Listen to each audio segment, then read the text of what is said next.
നമസ്കാരം. ഇപ്പോൾ ഇന്നൊക്കെ ഒരു കാര്യമാക്കും പേശപ്പുറം എതെന്ന് കിട്ടുന്ന ജാതക പൊരുത്തങ്ങൾ அப்படின்னு வரும்பொழுது எதேது பொருந்துறது எதேது பொருந்துறதில்லை என்றதான பிரச்சனைகள் எல்லாருக்கும் இருக்குது. ஜோல்சர் சில கொண்டு போகிற நட்சத்திரங்கள் போச்சுன்னா பரணி பூரம் பூராடம்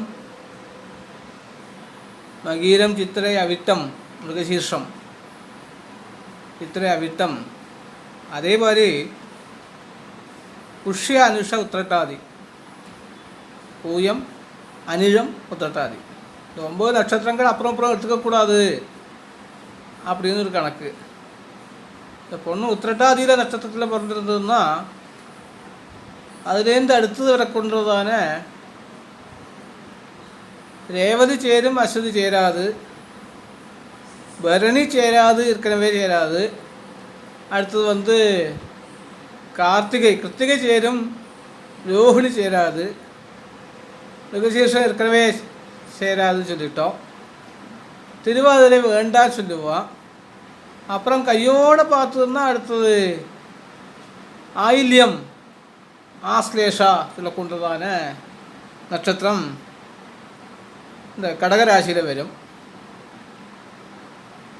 அப்புறம் பார்த்ததுன்னா ஷஷ்டாஷ்டமாக இருக்கக்கொண்டதான ராசி பூரம் மகம் உத்திரத்தில் 1ஆம் பாதம் அப்படின்னு வரும்.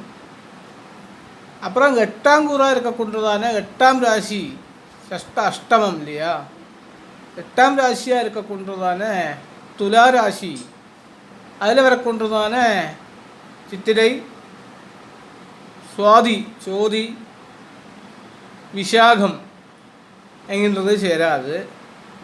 இப்படி சேர நட்சத்திரத்தோட சேராத நட்சத்திரங்கள் அதிகமாக இருக்கும் பொழுது எப்படி கல்யாணத்துக்கு ஜாதக சேர்க்கை பார்த்து கல்யாணம் பண்ண முடியும்?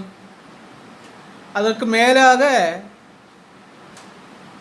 தோஷசாமியம் என்று கூறுவோம். லக்னால் 7-8 இருக்கக்கொண்டதான பாபம், சந்திரால் 7-8 இருக்கக்கொண்டதான பாபம், சுக்ரால் 7-8 இருக்கக்கொண்டதான பாபம் என்று பாபங்களை எல்லாம் கணக்கு போட்டு தோஷசாமியம் அல்லது பாபசாமியம் சொல்லக்கொண்டதான ஒரு வழியையும் பார்ப்போம்.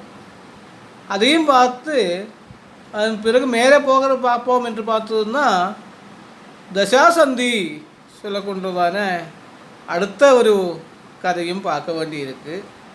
அதுக்கடையில் செவ்வாதோஷம் என்ற தோஷமும் இருக்குது.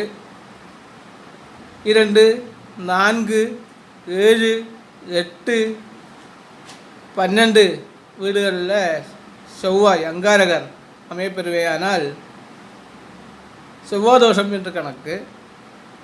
இப்படி பார்த்ததுன்னா 4 நட்சத்திரம் கூட சேர்ந்து வராது என்கிறதான அமைப்பு வரக்கூடும். அப்போ உண்மையாகவே அப்பா அம்மா சங்கடப்படுவார்கள், ஆதங்கப்படுவார்கள், துக்கப்படுவார்கள், குண்டிதப்படுவார்கள், வியசனப்படுவார்கள். இந்த ஜோதிடருக்கு ஒன்றும் தெரியாது என்று ஜோதிடரின் தலையில் அட்சதையும் போடுவார்கள். இருப்பினும் ஜாதக பொருத்தம் பார்க்க வேண்டும் என்று ஆன்றோர்கள் சொல்லியிருக்கின்ற காரணத்தால் அதை பார்த்து திருமணம் செய்தால் நல்ல குலம் விளங்கக்கூடும். நமக்கு இருக்கின்றதான கஷ்டங்கள் நம்மோட போய்விடும். வரக்கூன்றதான பொண்ணுக்கு வாழ்க்கை நன்றாக அமையும், நல்ல சந்ததிகளும் உருவாகும். எனவே ஜாதக பொருத்தத்தை ரிஷிகள் சொன்னது அதை பார்க்காமல் கண்டிப்பாக கல்யாணம் பண்ண வேண்டாம் என்றுதான் ஜோதிடரான என் കരുത്ത്.